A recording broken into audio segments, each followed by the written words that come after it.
नमस्कार दोस्तों। इस वीडियो में हम डिस्कस करेंगे RPSC school lecturer commerce exam के बारे में। ये थर्ड पार्ट है इस सीरीज का और लास्ट पार्ट है। इसमें कॉमर्स का जितना भी पार्ट था आरपीएससी के स्कूल लेक्चरर कॉमर्स के लिए सिलेबस में वो सारा रिवाइज हुआ है और उसका ये लास्ट थर्ड पार्ट है। फास्ट रिवीजन है ये, इसलिए इसमें जो मेजर टॉपिक्स हैं वो ही डिस्कस किए जा रहे हैं, बट सिलेबस के कंप्लीट पार्ट इसमें डिस्कस्ड हैं। स्टार्ट करते हैं। इससे पहले जो 2 पार्ट हैं वो भी आप देख सकते हैं।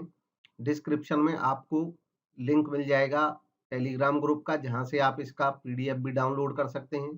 कंप्लीट पीडीएफ तीनों पार्ट का आपको वहाँ पे मिल जाएगा आरपीएससी के लिए, और इसका एक फास्ट रिवीजन आप कर सकते हैं। स्टार्ट करते हैं।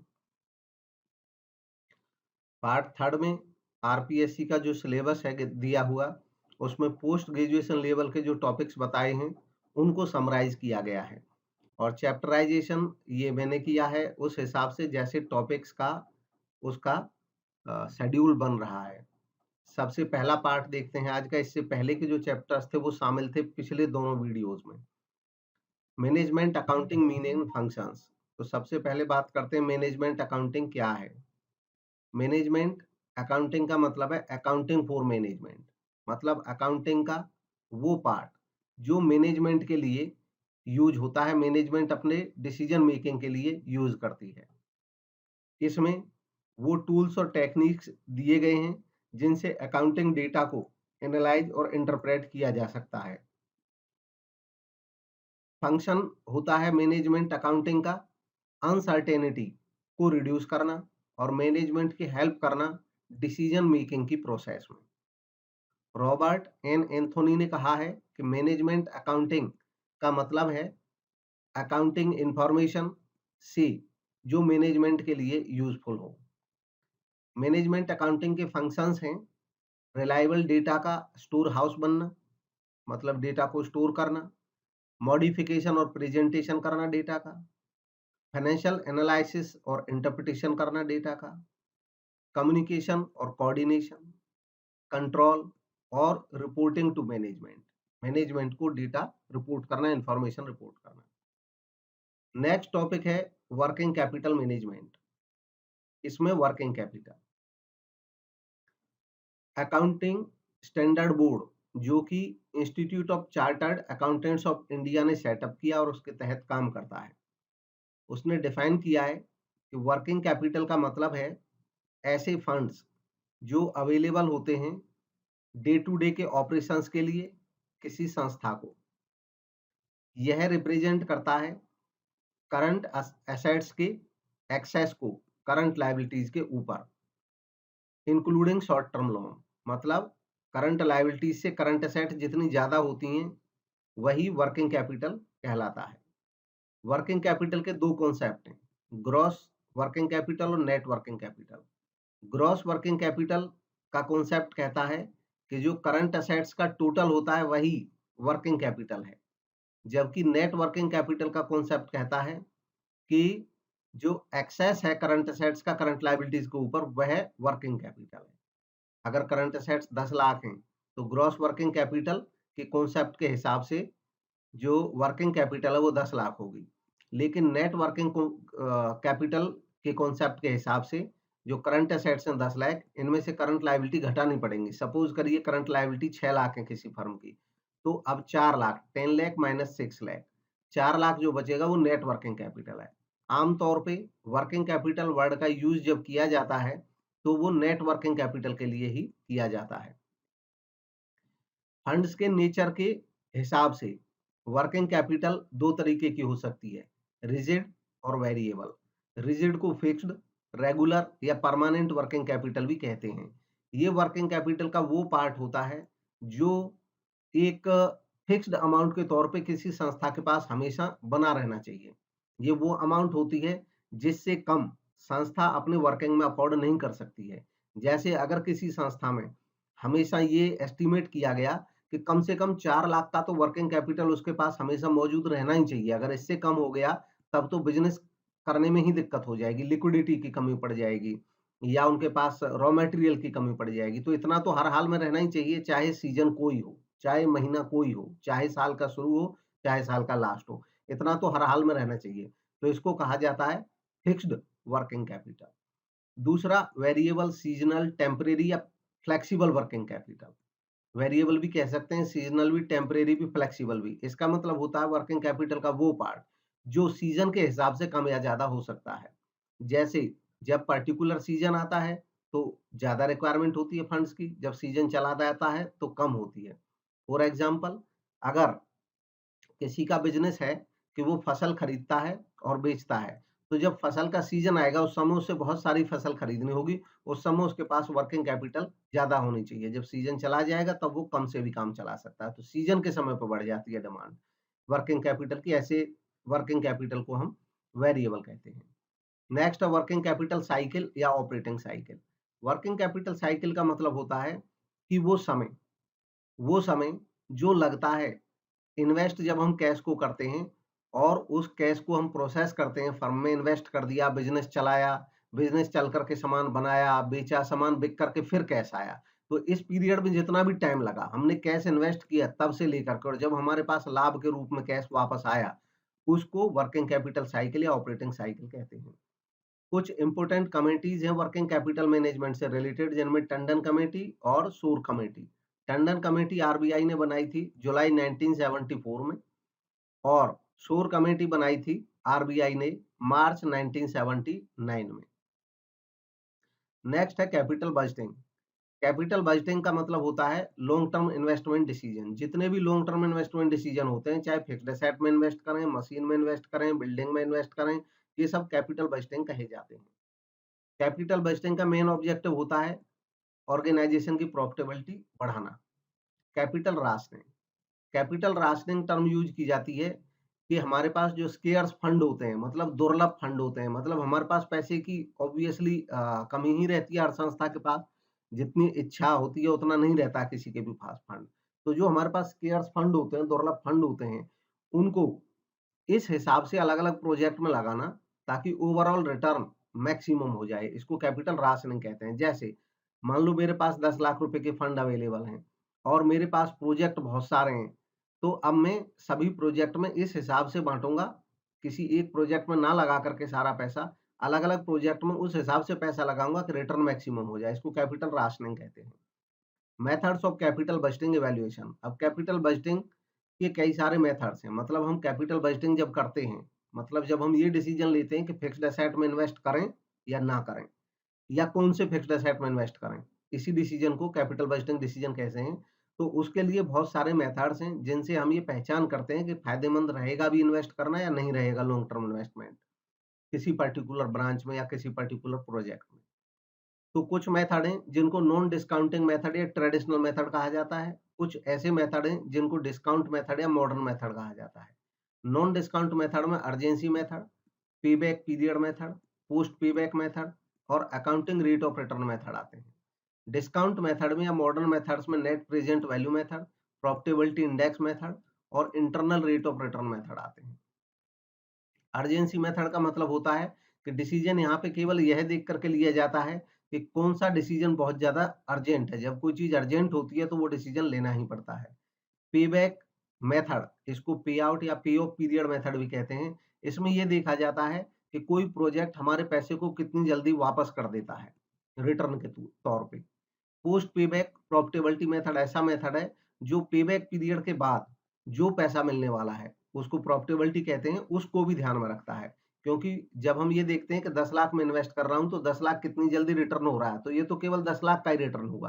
पोस्ट पेबैक में ये देखा जाता है कि 10 लाख के बाद जो पैसा आएगा वही प्रॉफिटेबिलिटी है, उसको भी ध्यान में रखा जाएगा कि कौन सा बिजनेस ऐसा है जो पोस्ट पेबैक ज्यादा देगा। नेक्स्ट है accounting rate of return method. बाकी डिटेल में आप इस पीडीएफ को पढ़ सकते हैं, इसको आप डाउनलोड कर सकते हैं टेलीग्राम ग्रुप से, और उसका लिंक मैं प्रोवाइड करा दूंगा इसके डिस्क्रिप्शन में, वहां से आप ज्वाइन कर सकते हैं ग्रुप और पीडीएफ डाउनलोड कर सकते हैं। Cash inflow, accounting rate of return method, इसको एवरेज रेट ऑफ रिटर्न या रिटर्न ऑन इन्वेस्टमेंट या unadjusted return on investment method भी कहते हैं। इसमें एवरेज रेट ऑफ रिटर्न देखा जाता है किसी प्रोजेक्ट को इवैल्यूएट करने के, कि मैं जो इन्वेस्ट कर रहा हूँ उस पे मुझे रिटर्न एज एन एवरेज कितना मिलेगा। जिस प्रोजेक्ट का एवरेज रेट ऑफ रिटर्न ज़्यादा होगा उसको बेस्ट माना जाता है। एआरआर जब वर्ड यूज़ करते हैं एवरेज रेट ऑफ रिटर्न, तो फॉर्मूला यूज़ करते हैं average annual profit upon average investment into 100। ROI बोल देते हैं जब average annual profit upon initial investment use करते हैं तो आरओआई। बाकी ये लगभग एक ही जैसे हैं, दोनों में ही रिटर्न देखा जाता है इन्वेस्टमेंट पे। नेक्स्ट है net present value method. Net present value method में जो कैश के इनफ्लो आते हैं हमारे पास, यानी कि बिजनेस में जब हम इन्वेस्ट करते हैं तो हमें जो रिटर्न मिलेगा कैश में, उसकी प्रेजेंट वैल्यू को कंसीडर किया जाता है। और इस तरह वो बिजनेस अच्छा माना जाता है जिसमें कैश का इनफ्लो की प्रेजेंट वैल्यू हमारे टोटल कैश आउटफ्लो से ज़्यादा मिलेगी, ज़्यादा रहेगी। नेक्स्ट है profitability index method. Profitability index method में हर एक बिजनेस का प्रॉफिटेबिलिटी इंडेक्स निकाला जाता है। प्रॉफिटेबिलिटी इंडेक्स का मतलब होता है कि इन्वेस्टमेंट में हमको कितने कैश इनफ्लो मिल रहे हैं, इसका इंडेक्स बना लिया जाता है और सभी बिजनेसेस के इंडेक्स निकाले जाते हैं। हायर इंडेक्स वाला जो हाईएस्ट इंडेक्स वाला जो प्रोजेक्ट है वो बेस्ट माना जाता है।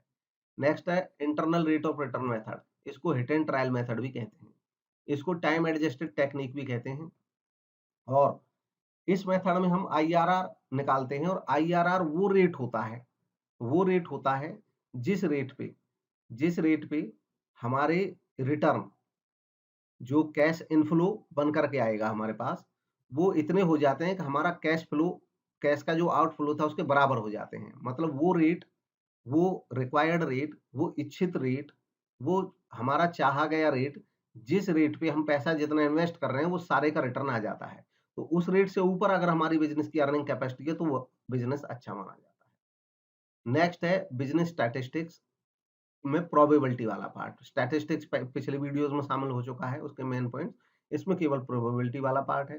प्रोबेबिलिटी प्रोबेबिलिटी मैथमेटिक्स की ही एक ब्रांच है जिसमें न्यूमेरिकल डिस्क्रिप्शंस जो होते हैं उनको देखा जाता है और ये देखा जाता है कि कोई इवेंट, किसी घटना के घटने की, अकर होने की कितनी लाइकलीनेस है, मतलब कितना ये संभावना है कि वो घटना घटित होगी। इस चीज को प्रोबेबिलिटी कहते हैं।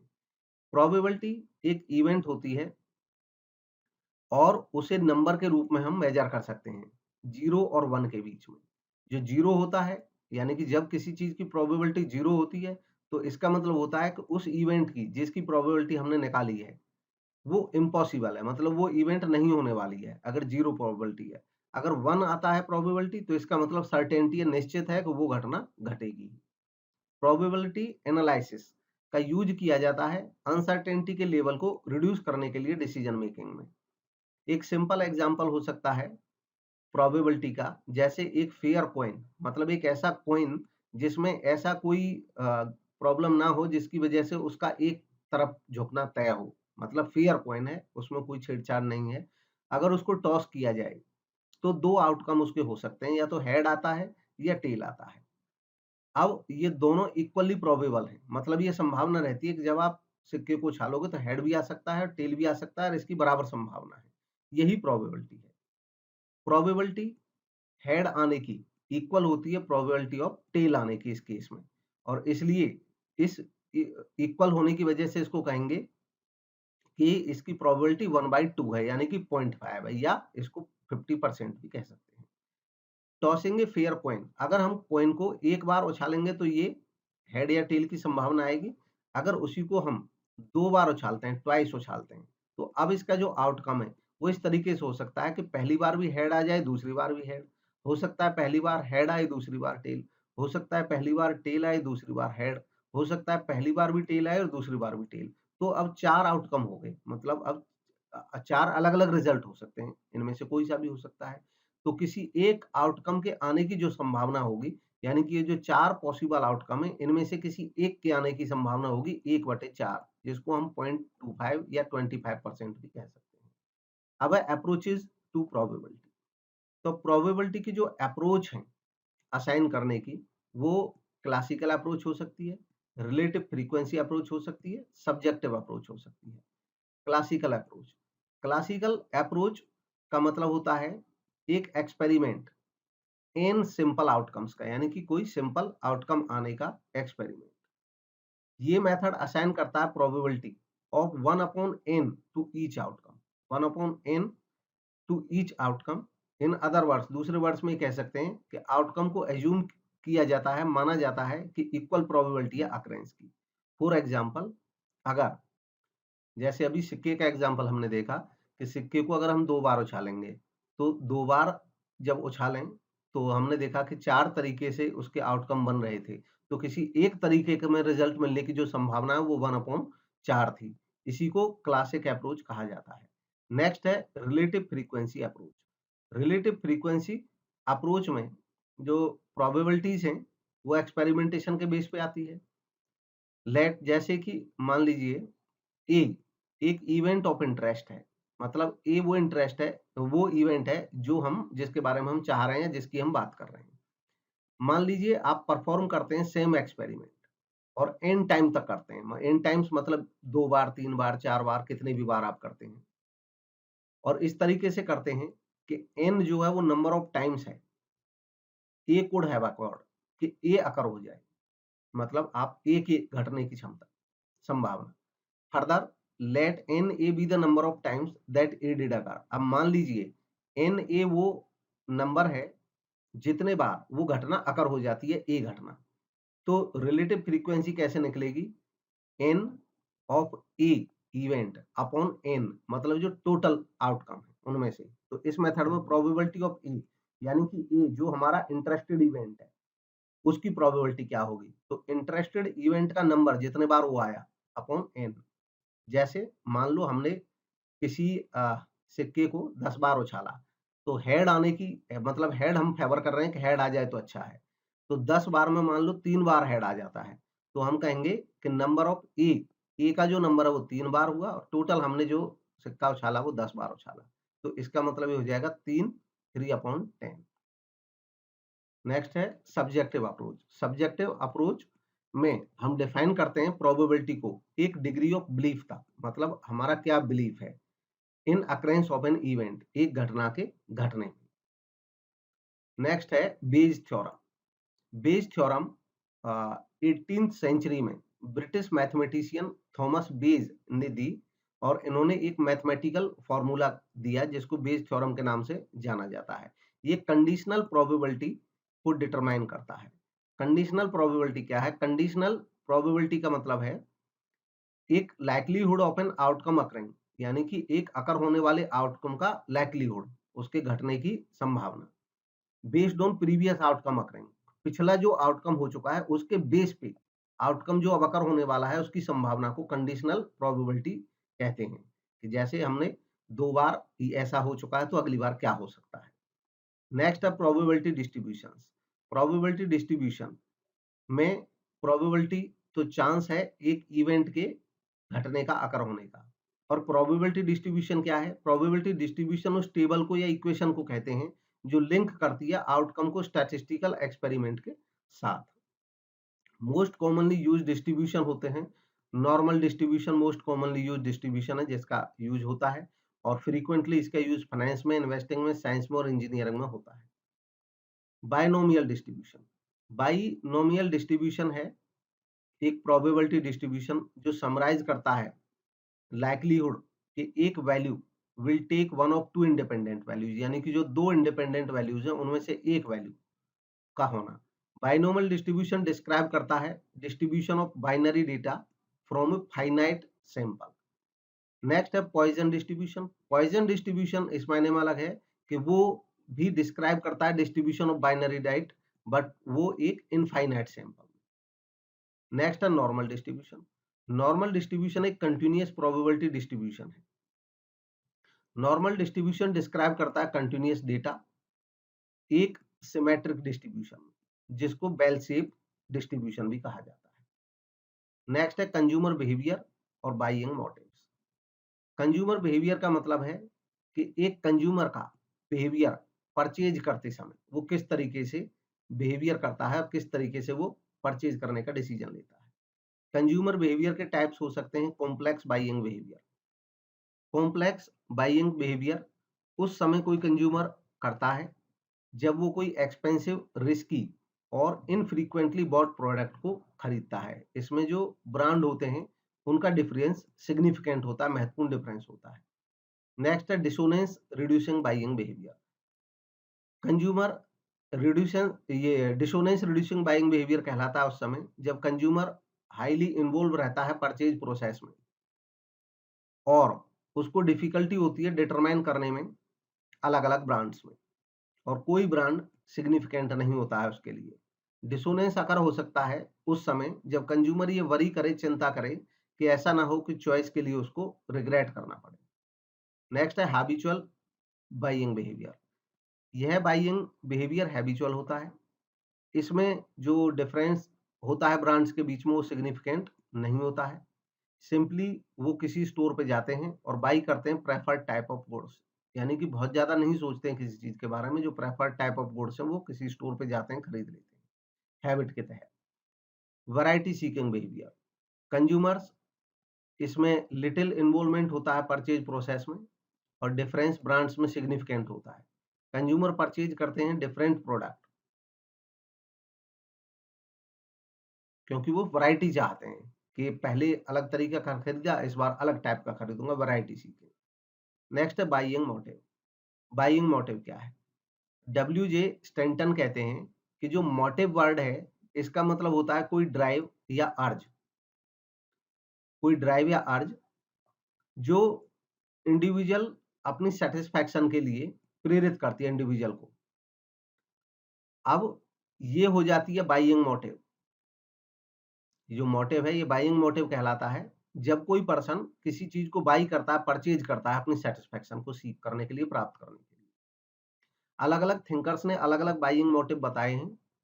ईजे मैककार्थी ने बाइंग मोटिव्स बताए हैं टोटल 8।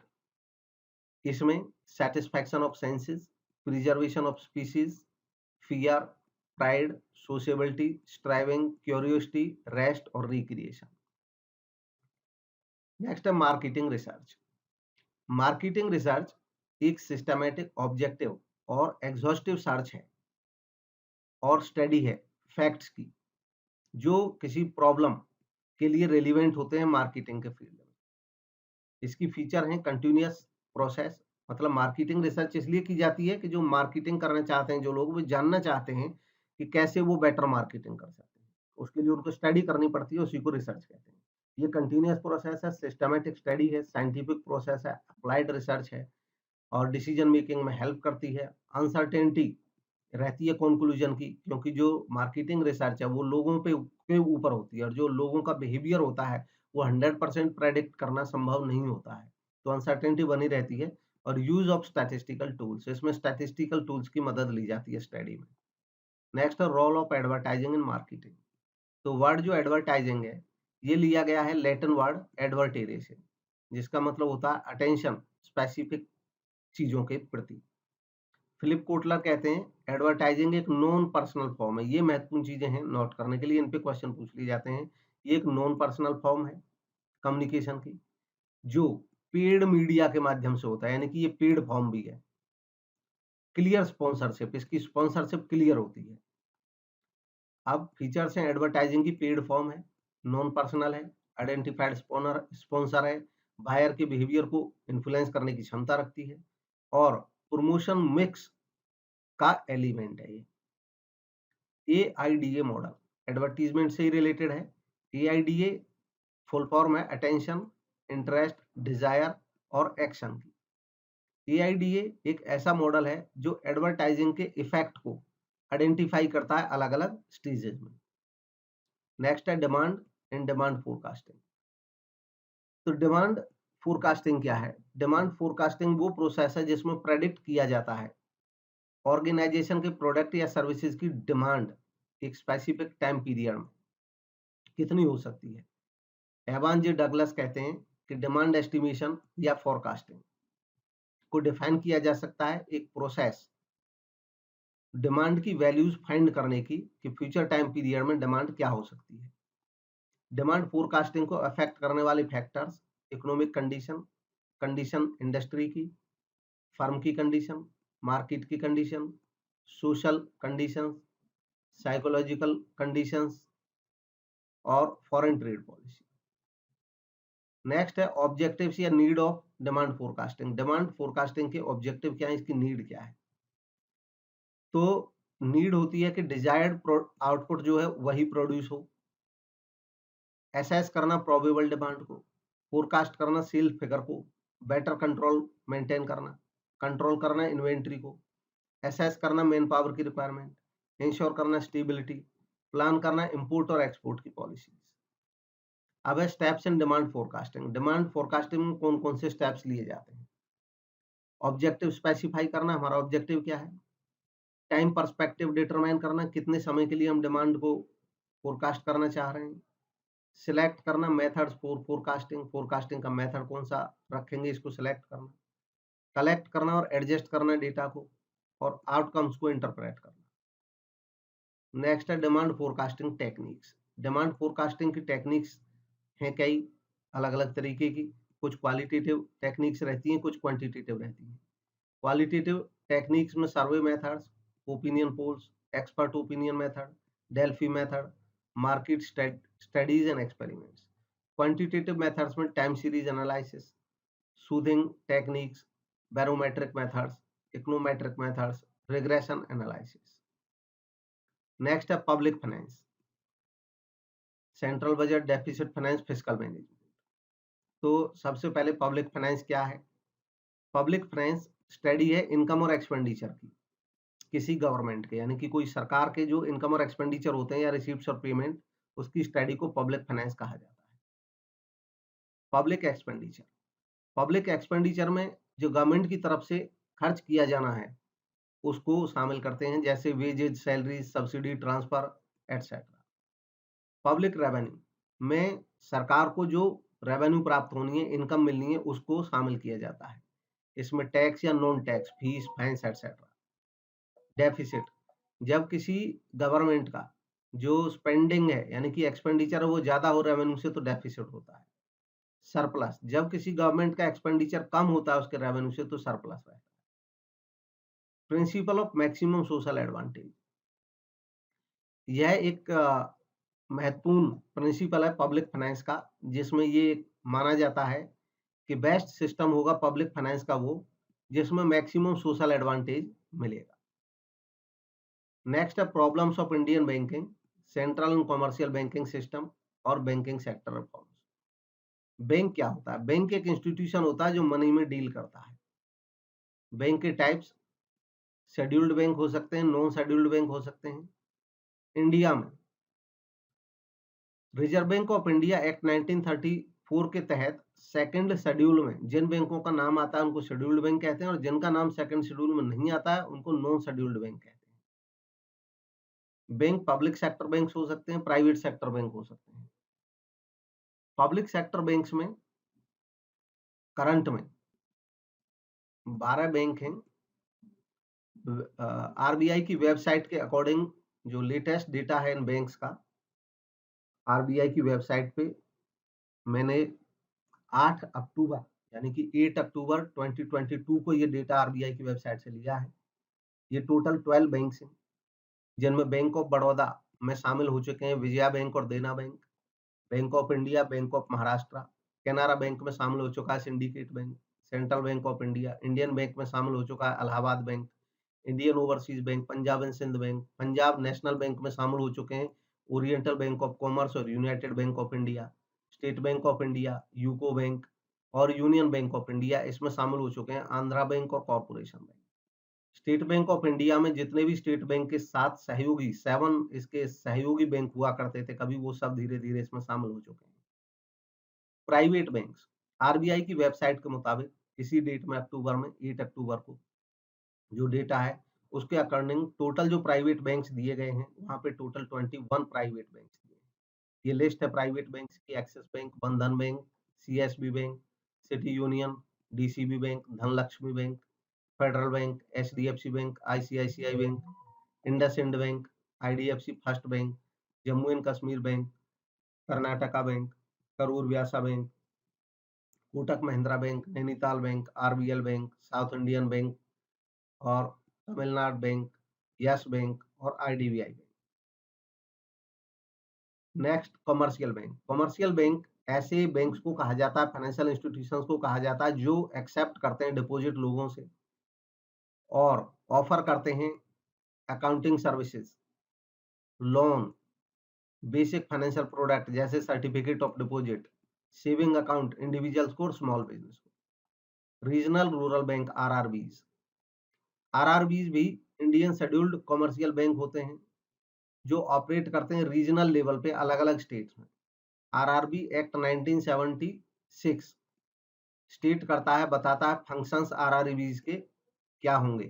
तो ये फंक्शंस बताए गए हैं आरआरबी एक्ट में। फाइनेंशियल असिस्टेंस फार्मर्स को देना, मीडियम एंड स्मॉल एंटरप्राइजेज को फाइनेंशियल असिस्टेंस, लोकल क्राफ्टमैन और आर्टिसंस को, एग्रीकल्चर के लिए, इंडस्ट्री के लिए, ट्रेड के लिए, कॉमर्स के लिए और इकोनॉमिक डेवलपमेंट के लिए। नेक्स्ट है फॉरेन बैंक्स। फॉरेन बैंक हमारे देश में उस बैंक को कहा जाएगा जो किसी दूसरे देश का बैंक है, जिसका होम कंट्री कोई दूसरा देश है और हमारे यहाँ वो होस्ट कंट्री में रह के काम करता है। नेक्स्ट है कोऑपरेटिव बैंक। कोऑपरेटिव बैंक ऐसे बैंक्स को या इंस्टीट्यूशंस को कहा जाता है जो कोऑपरेटिव बेसिस पे सेटअप किए जाते हैं और कोऑपरेटिव सोसाइटीज एक्ट के तहत संचालित होते हैं। Reserve Bank of India, functions, role, monetary policy management. Reserve Bank of India India का, भारत का केंद्रीय बैंक है, सेंट्रल बैंक है। ये एक स्टैट्यूटरी बॉडी है और इस्टेब्लिश किया गया था इसको 1935 में आरबीआई एक्ट 1934 के तहत। Origins of reserve Bank of India. Reserve Bank of India की हिस्ट्री 1926 में royal commission Indian currency and finance ने रिकमेंड किया सेंट्रल बैंक का बनना इंडिया में। 1927 में एक बिल इसके संदर्भ में लाया गया लेजिस्लेटिव असेंबली में, लेकिन बाद में विड्रॉ कर लिया। 1933 में व्हाइट पेपर आया इंडियन कॉन्स्टिट्यूशनल रिफॉर्म्स के ऊपर और उसमें रिजर्व बैंक क्रिएट करने की बात कही गई और फ्रेश बिल इंट्रोड्यूस हुआ लेजिस्लेटिव असेंबली में। 1934 में बिल पास हो गया और जब पास हो गया तो वो एक्ट बन गया और गवर्नर जनरल का उसको एसेंट मिला। जैसे अब राष्ट्रपति की एसेंट मिलती है, पहले गवर्नर जनरल की मिलती थी। 1935 में रिजर्व बैंक ने कमेंस कर दिया, अपना काम स्टार्ट कर दिया 1 अप्रैल 1935 से। उस समय ये शुरुआत में एक प्राइवेट शेयर होल्डर बैंक था और इसकी पेड अप कैपिटल थी शुरुआत में 5 करोड़ रुपीस। 1942 में रिजर्व बैंक ने बंद कर दिया काम करना, करेंसी इशू करना बर्मा के लिए, जिसको अब म्यांमार कहा जाता है। 1947 में रिजर्व बैंक ने बंद कर दिया काम करना बर्मा की गवर्नमेंट के लिए। 1948 में रिजर्व बैंक ने बंद कर दिया, स्टॉप कर दिया काम करना सेंट्रल बैंकिंग सर्विसेज देना पाकिस्तान को। 1949 में गवर्नमेंट ऑफ इंडिया ने नेशनलाइज कर दिया रिजर्व बैंक ऑफ इंडिया को।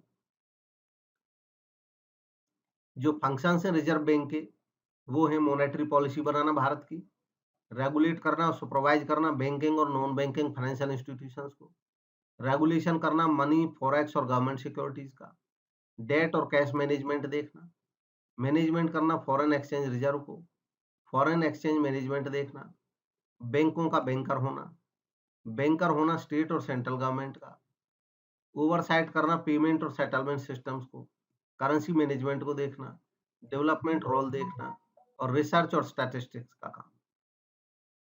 नेक्स्ट है banking sector reforms. Banking sector reforms का मतलब है कि बैंकिंग के संदर्भ में जितने भी रिफॉर्म्स हुए, सुधार हुए। तो इसमें मेजर सुधार एक हुआ, मतलब कई सुधार हुए, जिनमें से एक सुधार था 19 जुलाई 1969 को, जिसमें 14th लार्ज कमर्शियल बैंक को नेशनलाइज किया गया। ये 14 बैंक थे कमर्शियल बैंक जिनका नेशनलाइजेशन किया गया। इसके बाद 1980 में 7 और बैंकों का नेशनलाइजेशन हुआ। इसके बाद 1990 में नरसिम्हा राव गवर्नमेंट ने पॉलिसी बनाई लिबरलाइजेशन की और लाइसेंस दिया small number of private banks को और प्राइवेट बैंक्स बनने लगे। नेक्स्ट स्टेज आया इंडियन बैंकिंग का, जिसमें रिलैक्स किए गए फॉरेन डायरेक्ट इन्वेस्टमेंट के नॉर्म्स, जिसमें फॉरेन इन्वेस्टर बैंक में वोटिंग राइट भी ले सकते थे। और जो प्रेजेंट कैप 10% का था उसको बढ़ा करके 49% तक बढ़ाया गया। बासेल नॉर्म्स, ये इंटरनेशनल लेवल के नॉर्म्स हैं बैंकों के लिए। बासेल एक सिटी है नॉर्थ वेस्टर्न स्विट्जरलैंड में।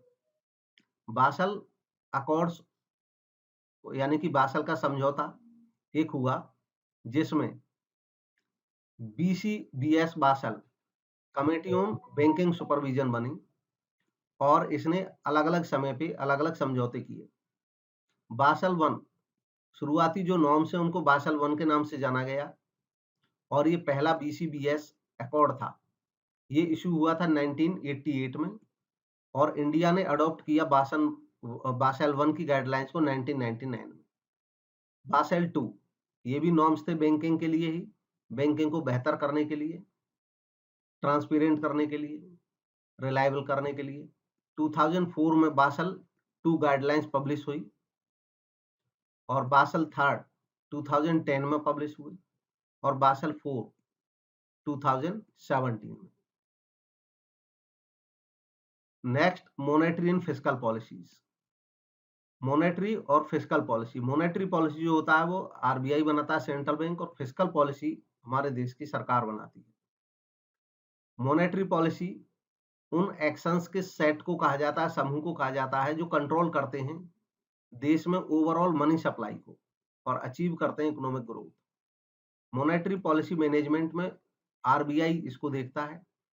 गवर्नर ऑफ RBI अनाउंस करता है मॉनेटरी पॉलिसी अप्रैल में हर साल फाइनेंशियल ईयर के लिए।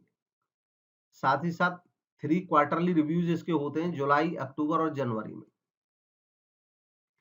Monetary policy instruments, monetary policy यानी कि मनी सप्लाई को कंट्रोल करने के लिए जिससे देश में ग्रोथ बना रहे, इसके लिए कई इंस्ट्रूमेंट्स बैंक के पास रहते हैं जिनमें CRR और SLR प्रमुख हैं जिनका बैंक यूज करता है मनी को सप्लाई को कंट्रोल करने के लिए। फिस्कल या बजटरी पॉलिसी, फिस्कल या बजटरी पॉलिसी एक सरकार की इकोनॉमिक पॉलिसी होती है जिसमें सरकार टैक्सेशन, एक्सपेंडिचर, बोरोइंग के बारे में डिसीजन लेती है। फिस्कल पॉलिसी के ऑब्जेक्टिव्स होते हैं मोबिलाइज करना रिसोर्सेज को इकोनॉमिक ग्रोथ के लिए, प्रमोट करना इकोनॉमिक ग्रोथ प्राइवेट सेक्टर के द्वारा भी, रेस्ट्रेन करना इन्फ्लेशनरी प्रेशर को इकोनॉमी में, इंश्योर करना इक्विटेबल डिस्ट्रीब्यूशन ऑफ इनकम और वेल्थ, प्रमोट करना एक्सपोर्ट्स को और एनकरेज करना इंपोर्ट सब्सटीट्यूशन को। सैलिएंट पॉइंट्स या features of fiscal policy, fiscal policy में इन्वॉल्व होता है पावर ऑफ ड्रॉइंग और डायरेक्ट ड्राफ्ट फाइनेंशियल रिसोर्सेज का और परचेजिंग पावर पब्लिक के हाथ में देने का। ये किया जाता है वैरायटी ऑफ इनकम और कमोडिटी टैक्सेस के माध्यम से। बहुत सारे टैक्सेस लगाए जाते हैं डायरेक्ट और इनडायरेक्ट। ये एक मेजर है एंटी इन्फ्लेमेटरी पॉलिसी का जिसमें इफेक्ट किए जाते हैं beneficial changes, overall level of income, price और एम्प्लॉयमेंट। यह इंप्लाई करता है गवर्नमेंट के रिसीप्ट्स और एक्सपेंडिचर के एग्रीगेट अमाउंट क्या होंगे और वो प्लान होने चाहिए, इस बात को ये सुनिश्चित करता है। तो ये था कंप्लीट और एक फास्ट डिस्कशन रिवीजन क्लास, और इन तीनों सेक्शंस को, वीडियोस को पूरा देखने के बाद मुझे पूरी उम्मीद है इससे एग्जाम में आपको काफ़ी हेल्प मिलेगी। बाकी डिटेल्ड क्लासेस के लिए आप चैनल को सब्सक्राइब करके रखें। जैसे ही कोई एग्जाम आता है तो उससे रिलेटेड इसमें टॉपिक्स, प्रीवियस पेपर सब डाले जाते हैं। RPSC के प्रीवियस पेपर्स भी आपको मिलेंगे और इससे आप अपनी प्रैक्टिस कर सकते हैं। RPSC के अलावा कहीं और के PGT कॉमर्स में भी ये चैनल हर टाइम हेल्प करेगा। Thank you for watching.